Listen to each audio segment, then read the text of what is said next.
Pour ceux que les ovnis intéressent, sachez qu'actuellement 3 conférences, débats et projections sur ce sujet sont proposées au Surf Novotel. Des conférences menées par Jimmy Guilleux, ufologue et romancier fécond. Il a déjà écrit plus de 200 livres sur l'existence des extraterrestres. Marie-Claude Lacombe et José Solia l'ont rencontré ce matin. L'observation des premières soucoupes volantes remonte à 1947. L'expression désigne des engins aux performances étonnantes que des témoins de plus en plus nombreux signalent avoir vus. L'ufologie, l'étude de ces objets, est née peu après, puis des organismes comme l'Union européenne de chercheurs pour le droit de savoir. Selon l'UEC, qui regroupe des scientifiques et des techniciens, la Terre serait déjà envahie par ce qu'ils appellent des gris, des extraterrestres qui ressemblent aux fameux hommes de Roswell et qui viendraient de Zeta 1 et 2.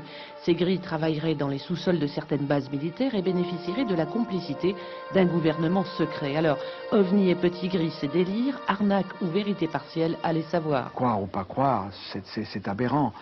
Il y a tellement de preuves. Il y a des faisceaux concordants, des faits physiques, etc., qui ont été mis en évidence. C'est une certitude absolue. Il y a une trentaine d'espèces différentes qui s'intéressent à des degrés divers à notre civilisation.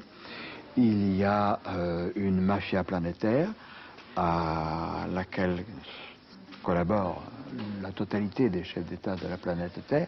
Là, il n'y a pas de politique, il n'y a pas la droite, la gauche, etc. Tout ça, c'est pour amuser la galerie. De même qu'il n'y a jamais eu de danger de guerre russo-américaine, ils étaient parfaitement d'accord, parce qu'au courant du danger permanent dans lequel nous sommes, et la fameuse guerre des étoiles, etc., les satellites, tueurs de satellites, cachaient les recherches pour mettre au point une arme capable d'atteindre avec 50 mètres de précision les bases souterraines IBI, et je ne sais pas si ça a été au point, si ça a été mis au point, je pense qu'ils auraient dû commencer la guerre éclair, parce qu'il faudra anéantir ces bases le même jour, à la même heure. Les ufologues sont affirmatifs, il y a bel et bien danger et nécessité d'une réplique rapide.